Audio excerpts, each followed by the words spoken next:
Well, today we have two different scripture passages I'm going to be reading from.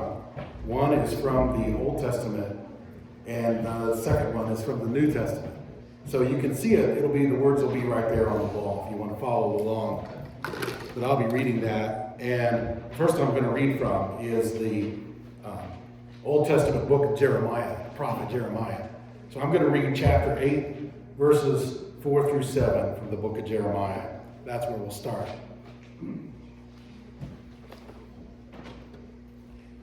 Jeremiah, say to the people, this is what the Lord says. When people fall down, don't they get up again? When they discover they're on the wrong road, don't they turn back? Then why do these people stay on their self-destructive path? Why do the people of Jerusalem refuse to turn back? They cling tightly to their lies and will not turn around. I listen to their conversations and don't hear a word of truth. Is anyone sorry for doing wrong? Does anyone say, what a terrible thing I have done? No. All are running down the path of sin, as swiftly as a horse gallops into battle. Even the stork that flies across the sky knows the time of her migration, as do the turtle dove, the swallow, the crane. They all return at the proper time each year. Now I'd like to read from the New Testament book of 2 Timothy, Paul's second letter to Timothy. I'm going to read chapter 3 and read verses 1 through 5. You should know this, Timothy, that in the last days there will be very difficult times. For people will love only themselves and their money. They will be boastful and proud, scoffing at God, disobedient to their parents, and ungrateful. They will consider nothing sacred. They will be unloving and unforgiving. They will slander others and have no self-control. They will be cruel and hate what is good. They will betray their friends, be reckless, puffed up with pride, and love pleasure rather than God. They will act religious, but they will reject the power that could make them godly. Stay away from people like that. And may God bless the reading of His holy word. All right. To get us kind of into the topic of what I'm talking about, I'm going to show a video. It's an old commercial. If you're above the age of, or if you're below the age of 50, you may not ever have seen this. But, you know us old folks, we share what we know. So pay attention to this commercial I'm going to show.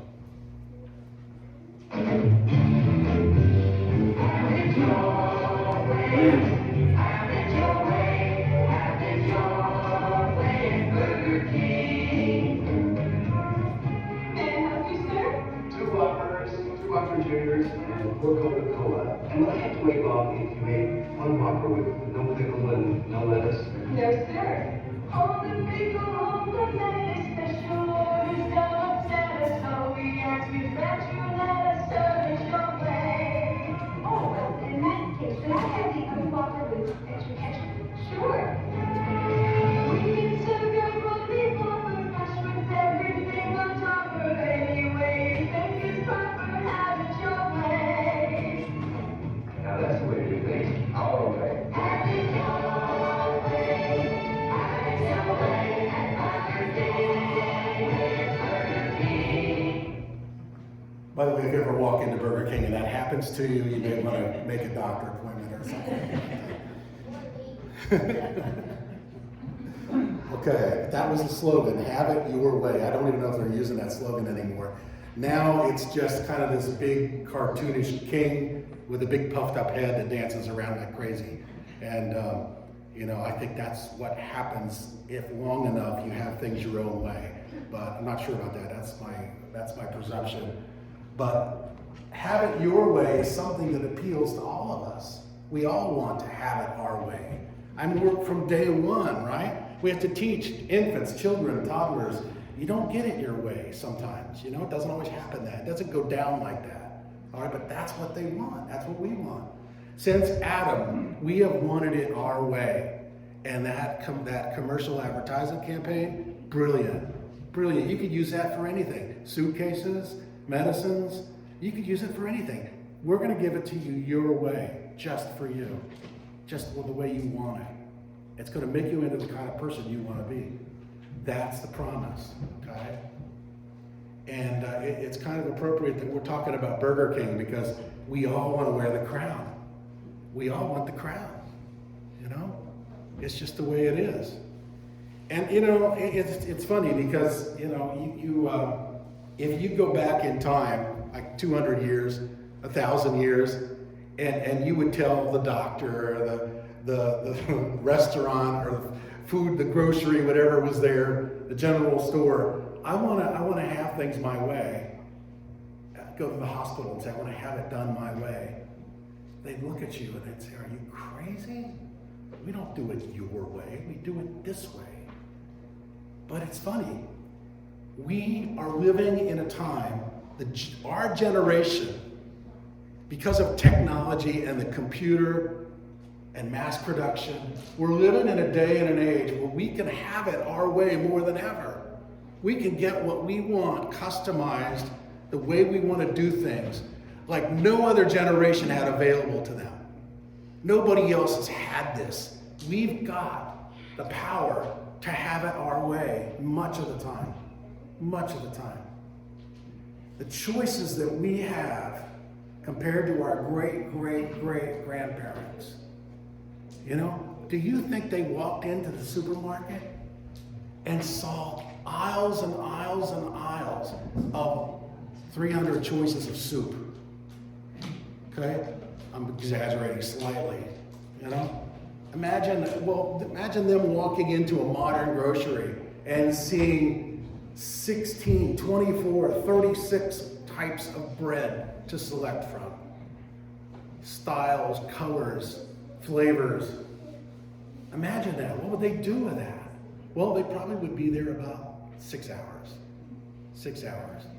We somehow have adapted to this. We somehow are just crazy, spinning, full tilt. Grab this, grab that, get it done. And somehow we make the best of this. Is it a blessing or a curse to have it our way, to have billions of choices? It can be either, right? It can be either.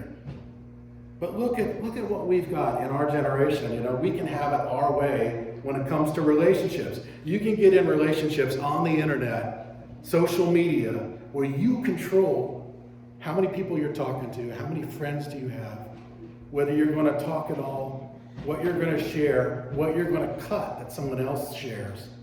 You can drop it like a fly. You can drop them like a fly. Have it your way. Okay? We can control others. We can control others in general through the legal system, through contracts that we come up with, through all the laws that we're constantly making and changing. We try to control our relationships. What's acceptable in this relationship, whether it's a working relationship, whether it's as a spouse, prenuptial agreements, we can control, we can have it our way through the law, through the courts, through contracts and lawsuits. Biologically speaking, we can have it our way so many different ways these days. You know, there's plastic surgery where we can have it our way as far as our appearance. That other people never had that choice. We can have it our way. We can actually, through academia, the courts, the medical technology, we can actually, in our day, have it our way when it comes to what gender we want to declare. We can declare our gender. This was never possible before, really, not really technically and biologically possible. But now we can take drugs that block puberty completely. We can take drugs that develop opposite sex characteristics. We can have surgeries to actually have it our way. Never before possible. This stuff is amazing. Through birth technology, through conception and termination of pregnancy, we can have it our way. and do all kinds of things to have what we want happen or not happen.